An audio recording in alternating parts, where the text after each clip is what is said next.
오늘 우리 모두에게 주신 하나님 말씀은 이사야서 63장 15절부터 64장 3절까지의 말씀입니다. 하늘로부터 굽어 살펴주십시오. 주님이 계시는 거룩하고 영화로우신 곳에서 굽어보아 주십시오. 주님의 열성과 권능은 이제 어디에 있습니까?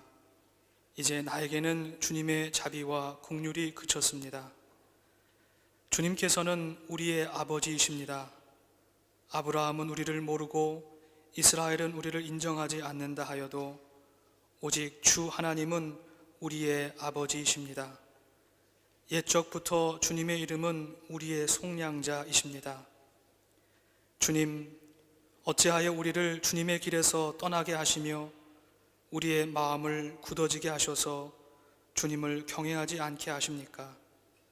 주님의 종들, 곧 주님의 유산인 이 지파들을 보셔서라도 돌아와 주십시오. 주님의 거룩한 백성이 주님의 성소를 잠시 차지하였으나 이제는 우리의 원수들이 주님의 성소를 짓밟습니다. 우리는 오래전부터 주님의 다스림을 전혀 받지 못하는 자같이 되었으며 주님의 이름으로 불리지도 못하는 자같이 되었습니다.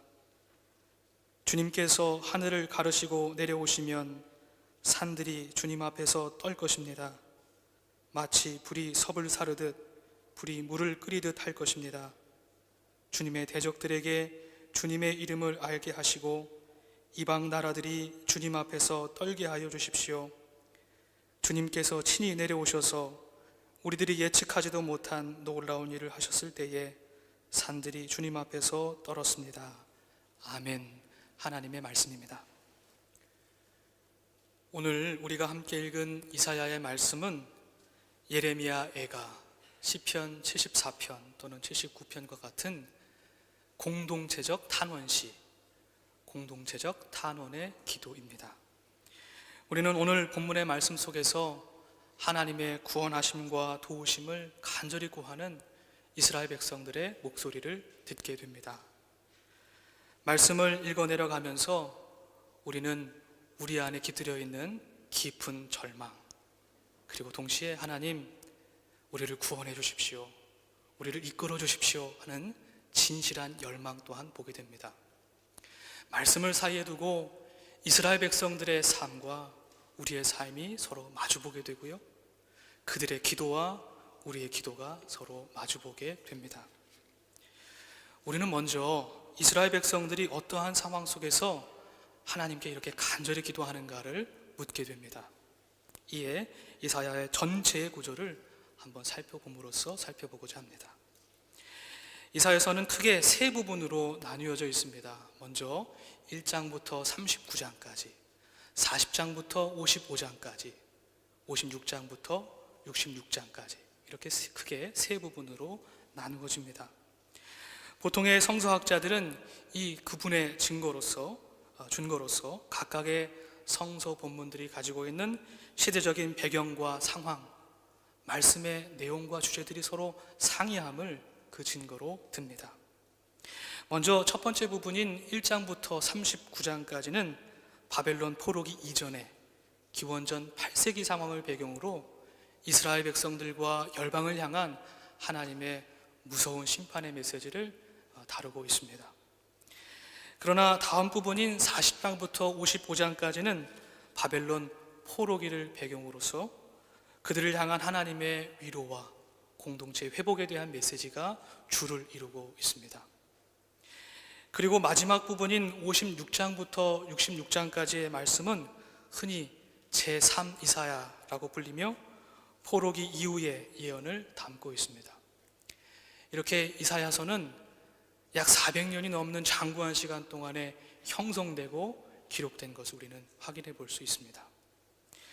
이러한 구분에 따르면 오늘 본문 이사야 63장의 말씀은 포로기 이후의 상황을 전제로 하고 있음을 알 수 있습니다.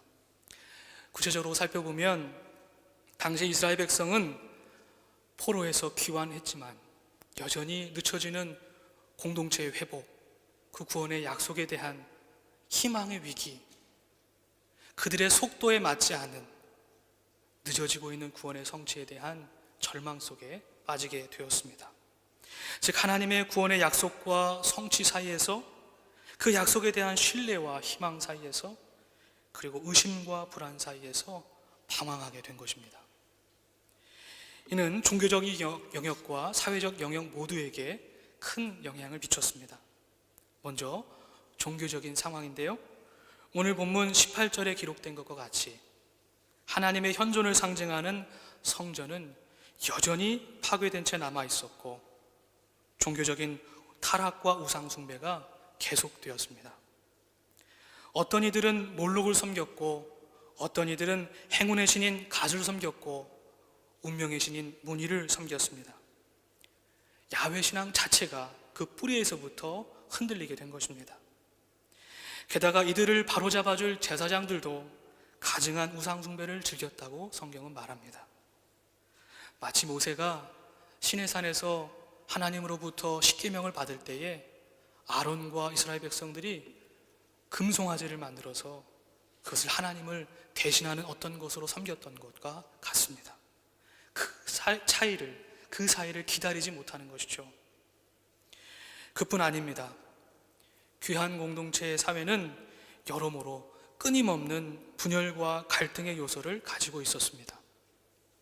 외부적으로는 경쟁 관계 속에 있었던 사마리아 사람들과의 갈등, 내부적으로는 본국에 남아 있었던 유대인들, 그간 가나안 지역으로 유입해 들어왔던 이방인들과의 갈등이 그것이었습니다. 본국에 남아있던 유대인들 가운데는 귀환한 이들에게 자신의 재산을 양도할 용의가 없는 사람들이 많았습니다. 자리를 비켜주지 않는 겁니다. 뿐만 아니라 점점 불어나는 이방인들의 유입은 공동체의 정체성을 흔드는 위험 요소로 여겨졌습니다. 게다가 이러한 현실을 옳은 방향으로 견인해갈 지도자들은 도덕적인 해이와 타락에 빠지게 되었습니다. 한마디로 요약하자면 귀환한 이스라엘 백성들은 하나님과의 깨어진 관계를 경험하게 됐습니다. 뿐만 아니라 이웃과의 관계도 깨어지게 된 것입니다. 야훼 신앙의 상실은 곧 서로를 이웃으로 받아들이려고 하는 상호 부조와 환대의 거절, 그리고 정의의 거부로 옮아져 갔습니다. 하나님과의 관계가 깨어지면요, 이웃과의 관계가 자연스럽게 깨어지게 됩니다. 그 역도 마찬가지입니다. 이웃과의 관계가 깨어지면 하나님과의 관계도 깨어지기 마련입니다. 경천, 애인, 이것은 결코 분리될 수 없는 것이죠. 이러한 상황 속에서 오늘의 기도가 하나님께 드려지고 있습니다.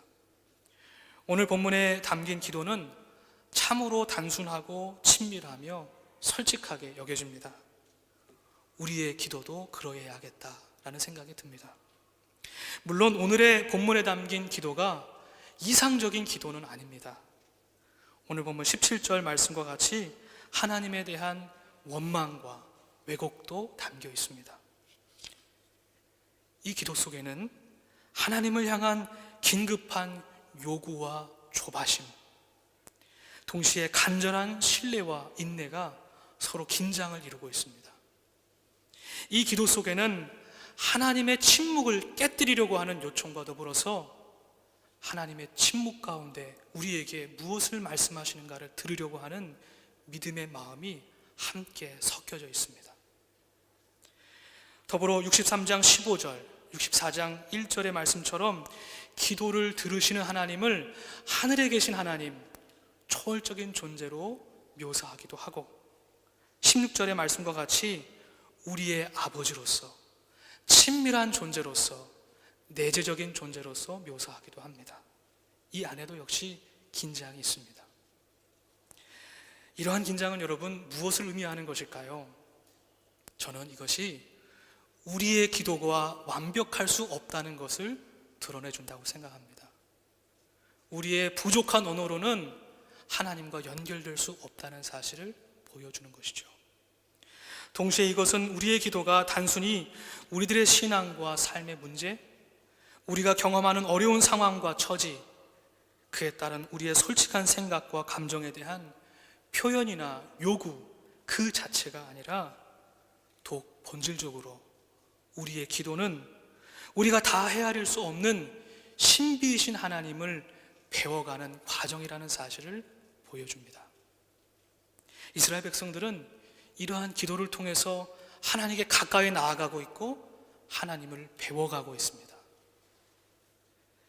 독일의 신학자 보네퍼는 이렇게 말했습니다. 어린이는 아버지의 언어를 배운다. 하나님이 우리에게 말씀하셨고 또한 지금도 말씀하고 계시기 때문에 우리는 하나님에게 말하는 법을 배운다. 하늘 아버지의 언어에서 그의 자녀들은 그와 더불어 말하는 것을 배운다. 이렇게 기도는 우리의 유한하고 제한된 언어로 하나님과 진실하게 대화하기 위한 노력이며 하늘 아버지의 언어를 배우는 과정입니다. 그리고 하나님을 이를 통해서 더욱 깊이 이해하고 배우려는 그러한 과정입니다. 이것이 바로 기도입니다. 이러한 의미에서 우리의 기도의 언어가 어린아이가 말을 배우듯이 단순하고 진실했으면 좋겠습니다. 그래야 기도를 통해서 신비이신 하나님을 더욱더 가까이 느끼고 배울 수 있기 때문입니다. 이를 위해서 우리 모두 어른의 기도, 드러냄의 기도, 형식적인 뜻없는 기도를 다 내려놓고 이제는 말씀에 뿌리 내린 기도, 진실한 기도, 뜻있는 기도로 나아갈 수 있으면 참 좋겠습니다. 오늘의 말씀 중에 저는 16절 말씀에 주목해 보고자 합니다. 우리 다 함께 한 목소리로 읽어보겠습니다. 주님께서는 우리의 아버지이십니다. 아브라함은 우리를 모르고 이스라엘은 우리를 인정하지 않는다 하여도 오직 주 하나님은 우리의 아버지이십니다. 옛적부터 주님의 이름은 우리의 속량자이십니다. 아멘. 구약 성경에는 하나님을 아버지로 표현하는 부분이 많지 않습니다. 전체 다 합쳐도 15번밖에 되지 않습니다.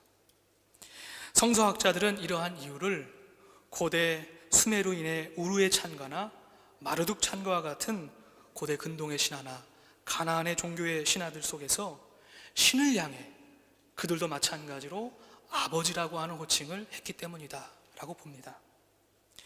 그들의 신화 속에 담겨진 인간은 하늘에서 추방당한 어떤 신으로부터 또는 그의 피로부터 태어난 일종의 신적인 존재, 혼합적인 존재로 그려졌습니다. 그러니까 인간도 인간이 아닌 것이죠. 신적인 존재이고 그 어느 중간쯤에 있는 존재인 것이죠. 이러한 연유로 이러한 신학적 인간학을 거부하면서 히브리 백성들은 이러한 종교와 신화로부터 자신을 분리시키고 차별화시키는 노력을 계속했습니다. 그래서 그들은 오염된 아버지라고 하는 호칭을 탈신화하고 재신화하려는 노력을 멈추지 않았습니다. 그러한 노력은 성공을 거두었고 신약 성경 시대에 왔을 때는 공간복음서, 내복음서 안에는 170여 회나 되는 하나님을 아버지로 부르는 호칭이 거론되고 있습니다. 많은 변화가 일어난 것이죠. 여러분도 하나님을 무엇이라고 부릅니까? 아버지라고 부릅니다.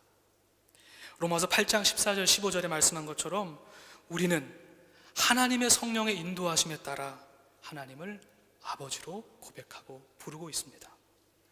이렇게 우리가 하나님을 아버지로 고백하는 것은, 그렇게 부르는 것은 우리 인간적인 의지와 노력이 아니라 하나님의 성령에 따라, 하나님의 영의 도우심에 따라 그렇게 부르고 있는 것입니다. 이것은 하나님과 우리의 인격적인 사귐이 시작되었다는 것을 말하고, 동시에 우리 모두가 어떠한 상황에 놓여 있을지라도 우리는 섬과 같은 존재가 아니라 하나님과 연결된 존재라는 사실을 보여주고 있는 것입니다. 따라서 우리가 아버지라고 부를 때 우리는 하나님께서 우리 안에 계시고 우리가 하나님 안에 있음을, 그 관계 안에 있음을 우리는 깨닫게 됩니다. 그것을 느끼게 됩니다.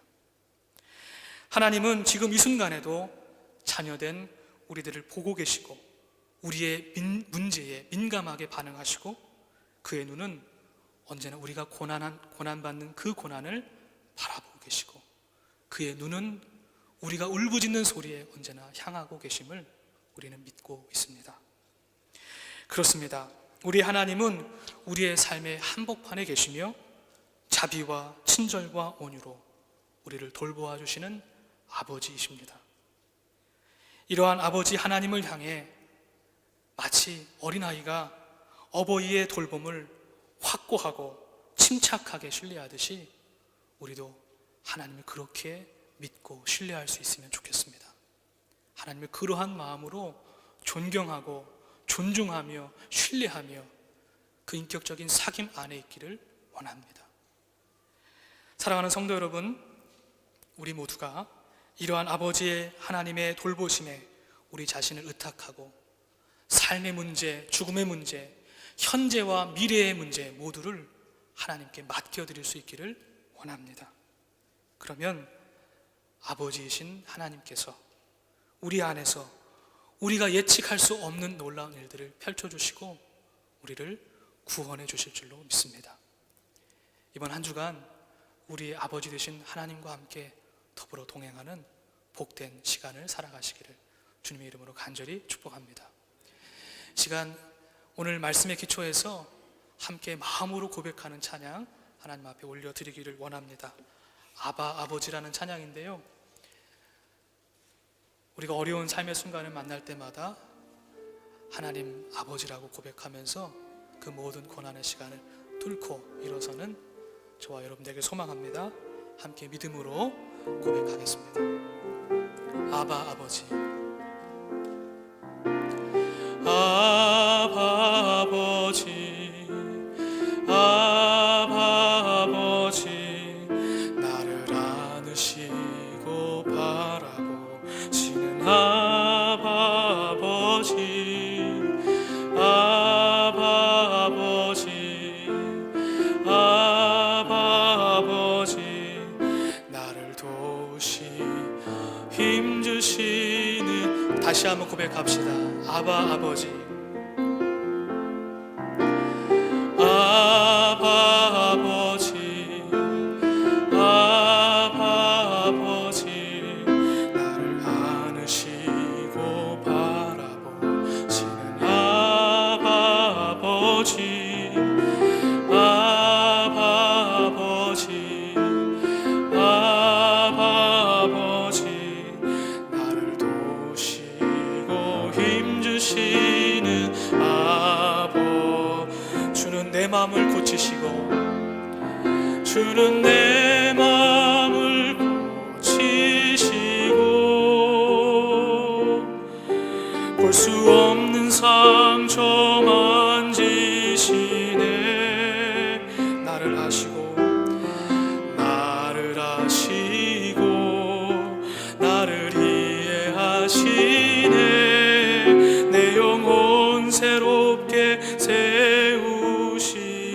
주는 내 마음을 고치시고, 주는 내 마음을 고치시고, 볼 수 없는 상처 만지시네. 볼 수 없는 상처 만지시네. 나를 아시고, 나를 아시고, 나를 이해하시네. 내 영혼 새롭게 세우시네. 아멘. 이 시간 다 함께 잠깐 기도하는 시간 갖기를 원합니다. 하나님께서 우리의 아버지가 되심을 신뢰합니다. 감사합니다. 우리를 홀로 두지 아니하시는 주님, 이 시간 아버지이신 당신께 우리의 마음과 우리의 모든 삶의 문제를 쏟아놓기를 원합니다. 성령으로 우리의 마음을 어루만져 주옵소서. 이 시간 다 함께 잠시 1분 동안 간절한 마음으로 기도하기를 원합니다. 주님 감사합니다. 우리의 마음을 어루만져 주옵소서. 우리의 마음을 쏟아놓아 우리의 마음에 손대어 주시고 우리를 끌어안아 주셔서 아버지 하나님과 날마다 동행하는 드리며 예수님의 이름으로 기도합니다. 아멘.